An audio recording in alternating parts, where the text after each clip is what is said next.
এই মেয়ে প্রথম শ্রেণী থেকে পঞ্চম শ্রেণী পর্যন্ত আঙ্গিয়াপাড়া সরকারি প্রাথমিক বিদ্যালয় থেকে পাস করেছে।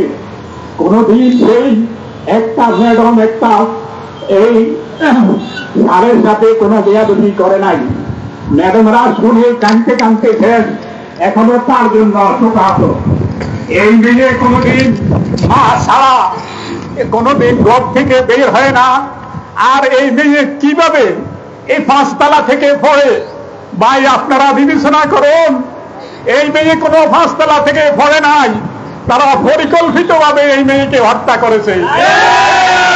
আমি তাদের পক্ষ থেকে এই মেয়ের সুবিচার এবং সুতদন্ত করে এই সুবিচার চাই। আর এলাকাতে যেন এই মায়ের যেন কোনো মায়ের ছেলে মেয়ে যেন বুক খালি না হয়। আমরা চাই সুষ্ঠু তদন্ত এবং সুষ্ঠু বিচার।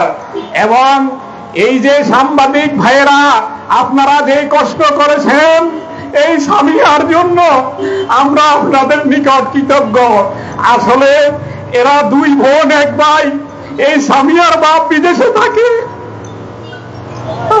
সেই পাগল হয়ে গেছে। সামিয়ার মা তো পাগল হয়ে গেছে, পরিবারের সবাই পাগল হয়ে গেছে। এই সামিয়া এই 5 তলা থেকে পড়লে আর তার কোনো কিছু থাকার কথা নয়, কিন্তু সেই কথা বলেছে, সেই মায়ের সাথে কথা বলেছে, নার্সের সাথে কথা বলেছে, নার্সেরা প্রশ্ন করেছে, জিজ্ঞাসা করেছে, উত্তর দিছে।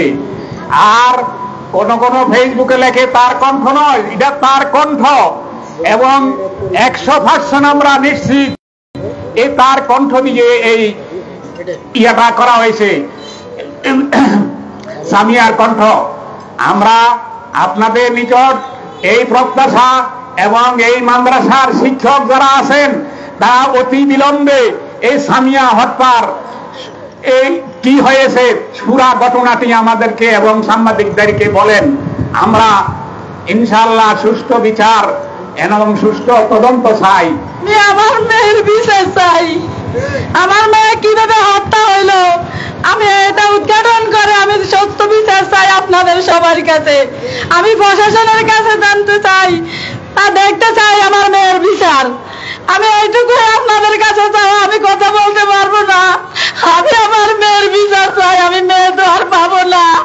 আমি ন্যায্য বিচারটা আপনাদের কাছে চাচ্ছি।